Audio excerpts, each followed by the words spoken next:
Kaswabe, this is the Mercedes-Benz S-Class Maybach S650. I want to say thank you to Ceramic Pro South for allowing me to film this full-size luxury sedan. Sa lahat ng kinakailangan mo kaswabe na information, ilalagay ko lang dyan sa description below. This is the 6th generation, actually, the predecessor of the outgoing W223 na before nabigyan natin ng details review. That one is very impressive. Pero ito, ibahin mo, this is the top trim level being the S650. Applied nga pala siya ng V12 engine na umaabot ito kaswabe ng nasa around 500 horsepower. Pag sinabi mong S-Class, ang kakumpetensya usually na papasok sa atin yan, sa mga German rival niya ay nandyan yung Panamera, 7 Series, and A8. But this is the Maybach. Pag sinabi mo naman Maybach, ito yung ultimate or ultra luxury edition used for S-Class and GLS na mas upscale pa ito kesa sa isang AMG. Kaya ang pwede natin asahan dito, it has more power and kakaiba ang kanyang comfort.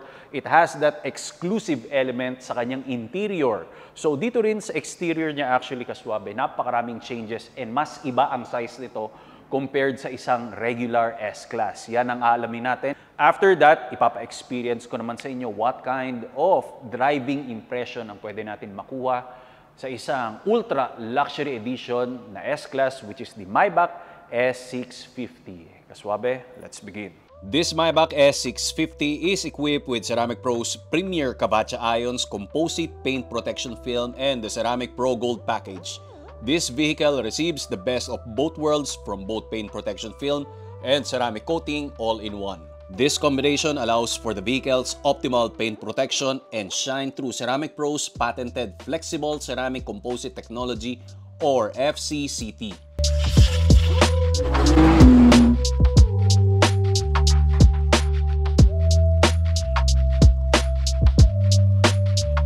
Kaswabe, para sa kanyang unang notable feature para ma-differentiate mo ang isang regular S-Class laban sa isang Maybach, this one is longer ng nasa 8 inch. Of course, this is being chauffeured para yung pinaka-owner nito or yung mga pasahero sa likod mas makapag-relax, mas malaki ang kanyang legroom. Number 2, iba nga pala ang ginagamit nilang rim design. So meron siyang exclusive styling na medyo retro nga lang tingnan. I call this the wide dinner plate, which is pagdating sa mga other automobile, talaga naman kakaiba ang itsura nito. To help maintain the chrome finish and shine, the wheels are also equipped with Ceramic Pro's wheel coating to combat dirt from sticking to the rims. Naturally, it also allows the rims to look shinier.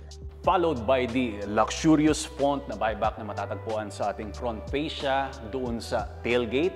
And of course, lastly, yung kakaibang logo doon sa kanyang rear side panel.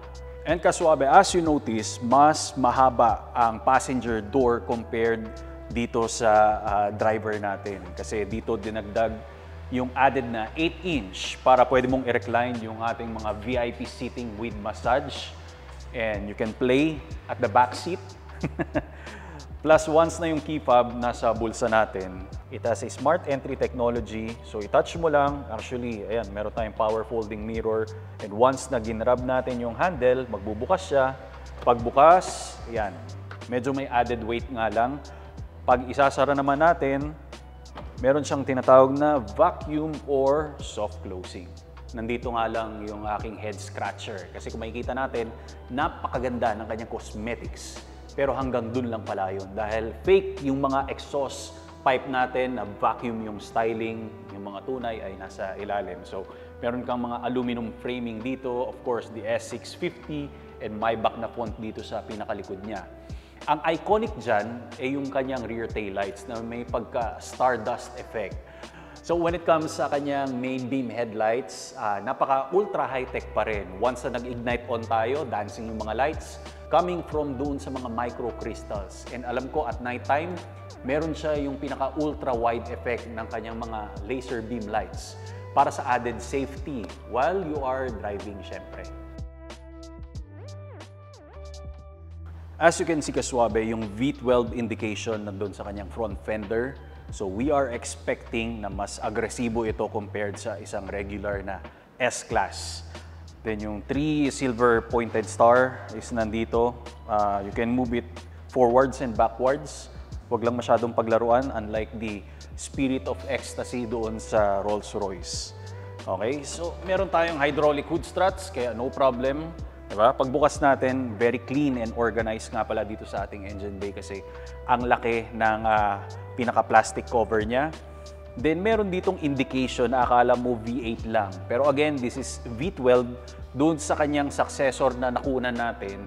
That one is just a 3-liter inline 6 turbocharged and nasa around 400 horsepower. Pero ito, this is a 6-liter V12 bi-turbo engine, 523 horsepower and 830 Nm of torque. So, whopping numbers ang makukuha natin sa isang Maybach S650 and ang 0 to 100 niya kung yun, nag-average ng nasa 4.6, we are expecting na baka mas mabilis pa ito. Ang problema lang dito, mas mabigat ang kanyang curb weight na nasa 2,200 kilograms because of the added dimension and syempre, mas maraming features ito. The more na mas maraming features, syempre mas nag-a-add ng weight yun dahil sa mga electricals niya, sa mga motor and etc.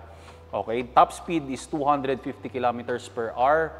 Yung successor na nakunan natin, pero ito, I think that's more than.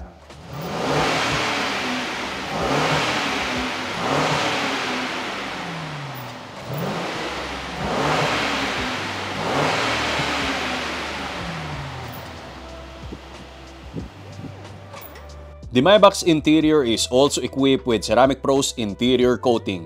This not only makes the interior look newer, but gives the interior protection against stains and damage to keep the interior looking close to its factory look or as brand new. So we have a beige quilted pattern on driver and passenger dashboard, also equipped with aggressive side bolsters with Maybach logo. On the door panel, integrated ang seat-shape aluminum switch adjustment for the comfort of both driver and passengers with 3 memory seats. Incredible tilting adjustment para sa kanyang mga headrest. Unique orientation of the center console switches including suspension lifter, dynamic drive modes, auto brake stop, and palm rest cursor that can be used as a selector on the center command screen. Dial select shift for the MBUX settings to customize everything like the instrument gauges, fuel consumption indication, exterior light and ambient light settings selections.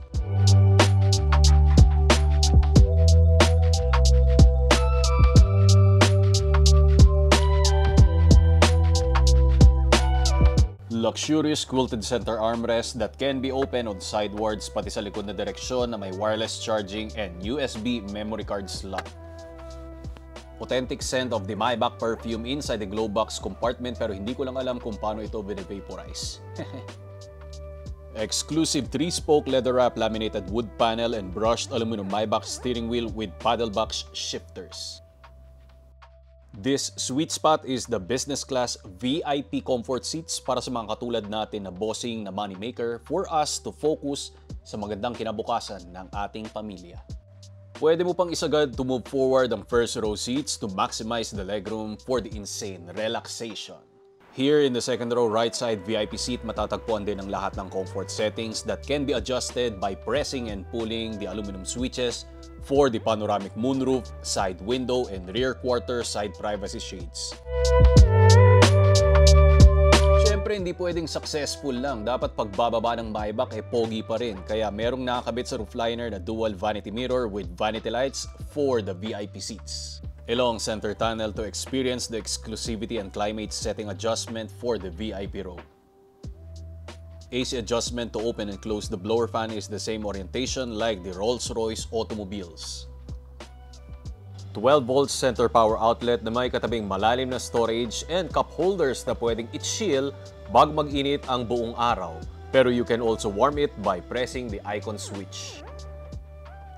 Inside this VIP center armrest is a luxurious deployable desk that can be used to increase your Maybach dynamics for food, documents, and gadgets. Dito naman is an optional feature that can be a fridge or an extra plain deep storage. Alam mo, sadyang nakakabigla rin na meron tayong aluminum ashtray sa loob ng Maybach na cabin no? Tapos yung car remote para sa feature settings, sa infotainment, entertainment monitors, sa windows, and of course, yung sound system natin na Burmester.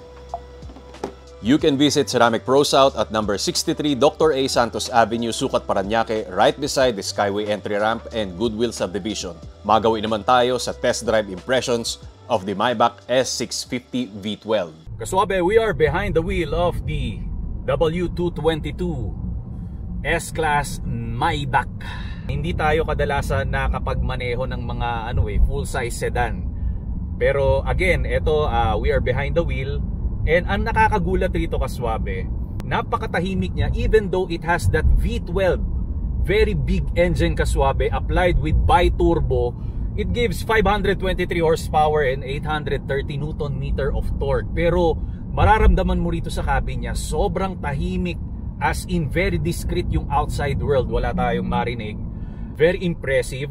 Hindi man ito ginawa as a performance car, di ba? Hindi ito yung pang-racing, kaswabe, pero nandun pa rin yung recipe ng power niya. Kasi sobrang responsive driving at comfort pa lang. Hindi ko nilalagay pa dito sa dynamic mode niya, which is yung sport, pero yung growl niya is super refined. Ibig sabihin, hindi ito yung katulad ng mga Lamborghini Aventador na V12, kasi ginawa ang isang S-Class Maybach para talaga makapag-relax ka, para makatulog ka. Syempre, this is being chauffeured pag minaneho natin, pero syempre mas masarap maramdaman rin natin pag nasa manibela tayo ng isang S-Class. The steering wheel feel, alam mo, super komportable, very composed yung mga nangyayari dito. Wala siyang added weight, hindi rin siya sobrang gaan. I like the hood display. It is super sharp, kaswabe. Ang bilis, ang dali tingnan. Visibility is very great, and inside the cabin, all exclusive styling and elements. Kakaiba talaga, which is yung mga Maybach natin na mga logos or mga font, talagang nire-remind ka niya na this is not your regular S-Class, or ibig sabihin is special class. The seats, very comfy with this quilted leather na design. I think meron pa tong massage, kaswabe. Wala na lang akong time para kalikutin to lahat, kasi limited lang yung oras na ibinigay sa atin dito. Merong paddle shifters. Those active suspension is very soft. Mafe-feel mo naman yung mga speed bumps, pero hindi ka mababother eh. Hindi ka mararattle every time na may mga lubak dito. The downside muna is wala na siyang masyadong connection upon you driving this ultimate S-Class, which is the Maybach. Kasi sa sobrang komportable niya, hindi mo na maramdaman masyado na nagmamaneho ka. Actually, pag nakaupo ka rito, parang it's automated na, parang autopilot na yung utak mo. Hindi ka na masyadong agile sa pag-iisip, unlike if you are driving a sports car or performance car. Diba, talagang nilalasap mo yung bawat acceleration natin, which is yan. V12 siya, pero incredibly super quiet ng nararamdaman natin. And one more thing, the brakes are doing good. It is very heavy, which is nasa around 2,000 kilograms ito. I think mga nasa around 4,500 pounds, pero I like it. Yung strong power ng clamping niya, sakto pa rin para sa body niya, because some other automobile, pag minamaneho natin, yung weight niya, actually yung ratio ng weight to the brakes, medyo bitin. Lalong-lalo na yung mga full size na ang segment, yung mga pickup truck, SUV, parang kinukulang ng power. But this full size sedan, well blended yung mga brakes natin. So pwede mo siyang i-drive ng talagang, alam mo yon, if you wanna stick with the impressive performance, may mga biglaan to na moment talaga na yung take off mo sobrang bilis, around 4 seconds, pero hindi siya ganun talaga din na drive.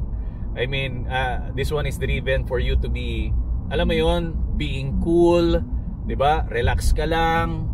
So very mature na personality ang meron dito. Plus if you are being chauffeured, diba? So lahat ng mga meetings mo sa likod, ganda ng legroom natin, makakapagtrabaho ka talaga. And very relaxing nga yung ambience niya with those ambient lighting. The materials are super nice, yung kanyang quality. Okay, so try ko lang saglit ilagay natin sa sport kasi we are driving at comfort. So mas mararamdaman natin yung changes when it comes sa kanyang pag-upshift. May jerk ng konti, pero still, it is refined. And you hear the V12 engine. I don't know if it is implied with active speakers para mas ma-enhance yung tunog. Pero nasa bandang Magallanes at Kasuabe, konting quick acceleration lang, lakas sumataw. Nakagulat, no? Malaking kotse, full size sedan, tapos ang bilis-bilis. Hindi tayo sanay makita yung mga ganyan kasi usually tumatakbo yung mga full size sedan ng discreet lang na driving style, like 100 or 120 kilometers per hour. Pero yung nakikita mo na talaga nagte-take off the full size sedan, hindi tayo sanay makita. Yan. Maraming salamat sa panonood, Kaswabe. Binabati ko rin ang Air Spencer Car Freshener. Please do follow me sa lahat ng social media platforms ko. Kumuha ka na rin ng Rico Suave merch, more power and more performance.